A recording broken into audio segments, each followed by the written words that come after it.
Lakes is my first book, it's essentially driven by paradox. We love our lakes, but we not only allow, but we participate in their deterioration.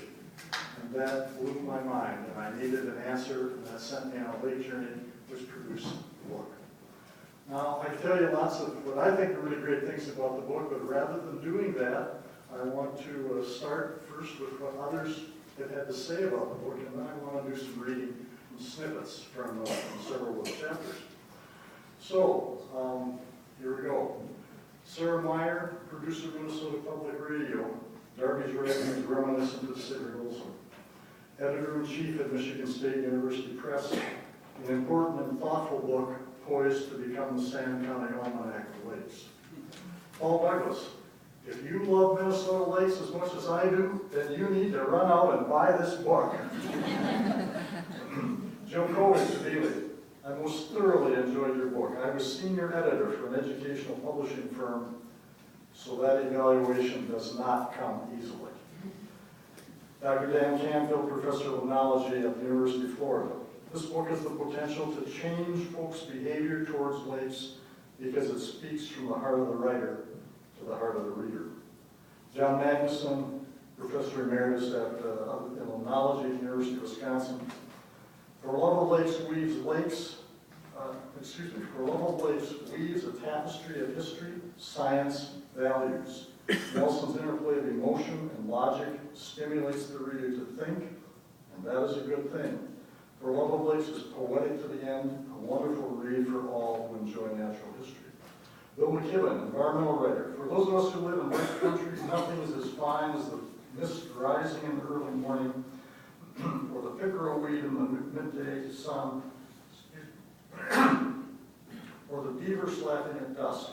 Darby Nelson captures this glory. More, he tells us how we might preserve it against the myriad abuses now plaguing our freshwater oases.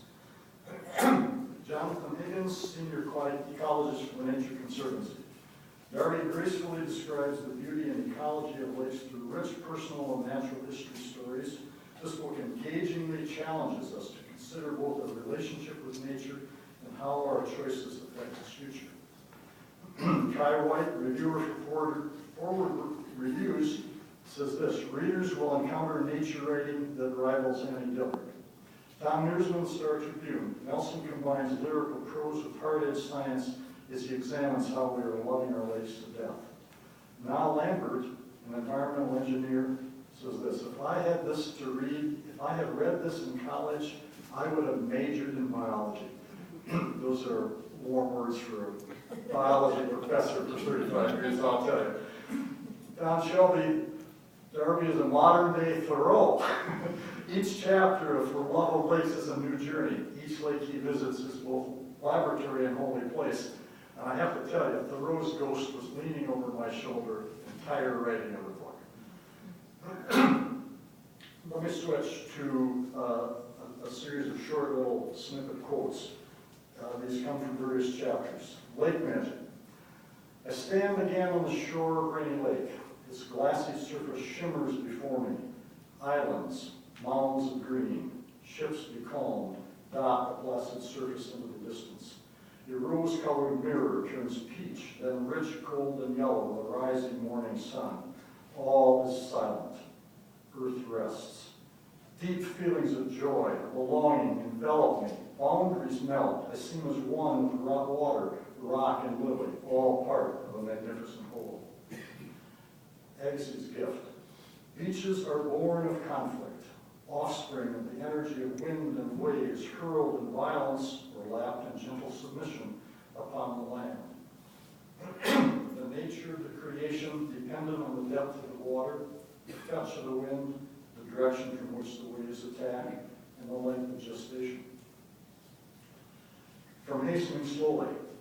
With a bit of help from us, the canoe could take us wherever we wished. The craft freed us from inconvenient geography. How liberating.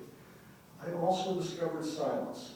Silence that enabled me to hear the wind and the rushes, the lap of water against the skin of canvas, the calling frogs. For the first time, I felt the pulse of a lake. By slowing us to the pace of a walk, Pat's canoe freed my senses to inhale the lake experience, to flood my mind with lake, to feel an intimacy I had never known. From Discovering Eden, a loon calls a single note from mid-lake, a coda in the song in the garden, a sign my adventures have ended for the year. Loons will soon flock up and fly south. Thoreau played a game with the loons of Walden Pond, guessing where they would pop to the surface next. He always lost. Thoreau attributed metaphorical powers to loons because they could penetrate the surface and dive deeply. They could get closer to the hard bottom of truth. Can get closer to the hard bottom of truth than humans. Seek truth, asks the loon, come beneath the water and find it. The last one from Dark House. Inaction does not become creatures of love, common sense, and reason. Descendants of our tribe would never forgive us. Absent love, lake protection is an impossible mission. Absent understanding, lake protection is a fool's dream. What will be our tribal narrative, Henry? What will be our legacy?